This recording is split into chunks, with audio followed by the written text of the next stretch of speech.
வணக்கம், இது விஜிஸ் கிச்சன். இன்றைக்கி நம்ம சிம்பிளாக முருங்கைக்காய் கத்திரிக்காய் போட்டு ஒரு பொரி குழம்பு வைக்க போகிறோம். இன்றைக்கி சமையலில் அதான் ஸ்பெஷல். பார்க்கலாம் வாங்க. தேவையான அளவு எண்ணெய் விட்டுக்கலாம்.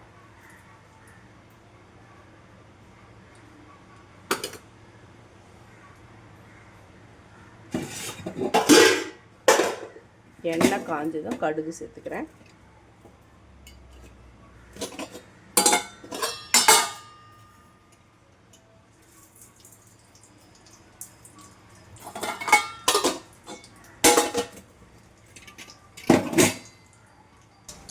தக்காளியை கழுவிக்கலாம் நல்லா.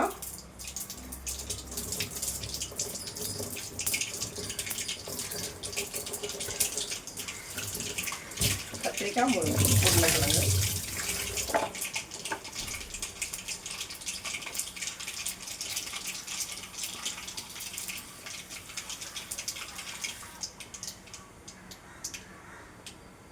வெங்காயத்தை சேர்த்துக்கலாம். கூட கருவேப்பிலையும் போட்டுக்கிறேன்.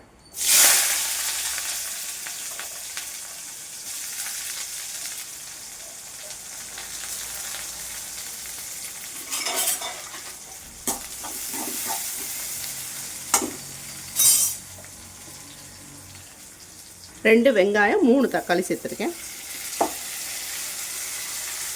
தேவையான உப்பு சேர்த்துடலாம். அப்போ தான் தக்காளி நல்லா வதங்கும்.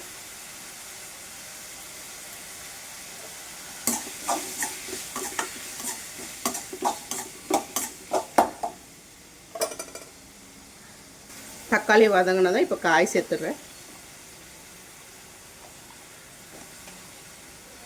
முருங்கைக்காய், உருளைக்கிழங்கு,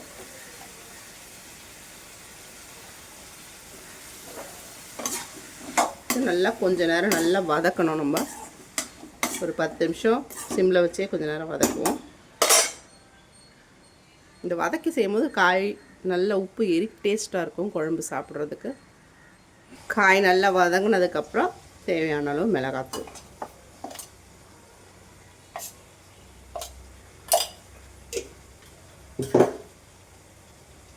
அது கூட கொஞ்சம் கொத்தமல்லி,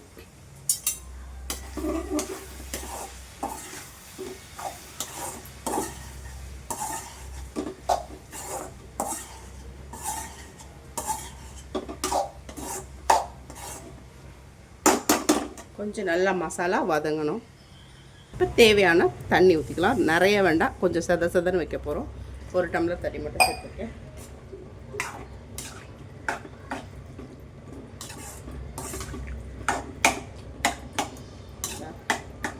ஒரு 5 நிமிஷம் நல்லா கொதித்த பிறகு ஆஃப் பண்ணிட்டோம்னா சூப்பரான முருங்கைக்காய், உருளைக்கிழங்கு பொரி குழம்பு ரெடி.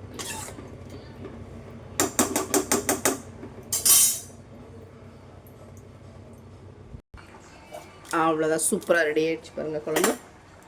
அதான் நல்லா அந்த வாசனை போகிற அளவுக்கு நம்ம நல்லா கொதிக்க விட்டாச்சு. அவ்வளோதான், சூப்பரான பொரி குழம்பு ரெடி.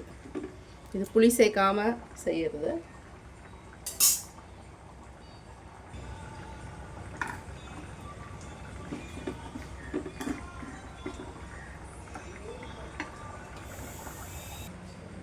குழம்ப பாக்ஸில் எடுத்துட்டேன். முட்டை, ஒயிட் ரைஸு, கொஞ்சமாக காலையில் பீன்ஸ் பொரியல். இது தனியாக ஒரு வீடியோ போட்டிருக்கேன் பாருங்கள்.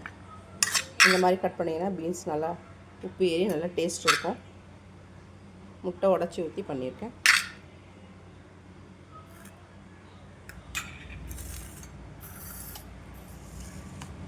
இன்றைக்கி இவ்வளோதான் வீடியோ.